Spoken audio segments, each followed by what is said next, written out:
ഹമാര സംവിധാൻ ഹമാര സ്വാഭിമാൻ, അതായത് നമ്മുടെ ഭരണഘടന നമ്മുടെ അഭിമാനം. 2025 ഭരണഘടനാ ദിനത്തിൻ്റെ പ്രമേയമാണിത്. 1949 നവംബർ 26 ഭരണഘടനയെ ഭരണഘടനാ നിർമ്മാണ സഭ അംഗീകരിച്ചതിൻ്റെ ഓർമ്മ പുതുക്കിയാണ് നവംബർ 26 രാജ്യം ഭരണഘടനാ ദിനമായി അഥവാ സംവിധാൻ ദിവസായി ആചരിക്കുന്നത്. പഴയ പാർലമെന്റ് മന്ദിരത്തിന്റെ സെൻട്രൽ ഹാളിൽ രാഷ്ട്രപതി ദ്രൗപദി മുർമുവിന്റെ അധ്യക്ഷതയിൽ 2025 ഭരണഘടനാ ദിനാഘോഷങ്ങൾ നടന്നത്. മലയാളം ഉൾപ്പെടെ 9 ഭാഷകളിലുള്ള ഭരണഘടനയുടെ പരിഭാഷ രാഷ്ട്രപതി ചടങ്ങിൽ വെച്ച് പ്രകാശനം ചെയ്തു.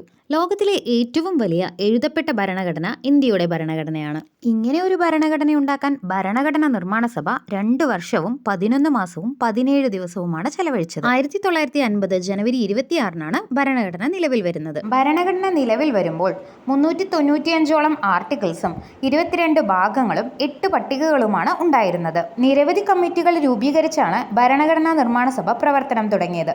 ഇത്തരം കമ്മിറ്റികളിൽ ഒന്നാണ് ഡ്രാഫ്റ്റിംഗ് കമ്മിറ്റി. ഭരണഘടനയുടെ കരട് തയ്യാറാക്കുന്നതിന് വേണ്ടി രൂപീകരിച്ച ഭരണഘടനാ ഡ്രാഫ്റ്റിംഗ് കമ്മിറ്റിയുടെ അധ്യക്ഷൻ ഡോക്ടർ BR അംബേദ്കർ ആയിരുന്നു. അദ്ദേഹം ഇന്ത്യൻ ഭരണഘടനയുടെ ശില്പി എന്നാണ് അറിയപ്പെടുന്നത്. 2025 ഭരണഘടനാ ദിനത്തോടനുബന്ധിച്ച് BR അംബേദ്കറുടെ അർദ്ധകായ പ്രതിമ യുനെസ്കോയുടെ ആസ്ഥാനമായ പാരീസിൽ സ്ഥാപിതമായി. വീഡിയോ യൂസ്ഫുൾ ആയാൽ ഒന്ന് ലൈക്ക് ചെയ്ത് ചാനൽ ഒന്ന് സബ്സ്ക്രൈബ് ചെയ്ത് സപ്പോർട്ട് ചെയ്യണേ.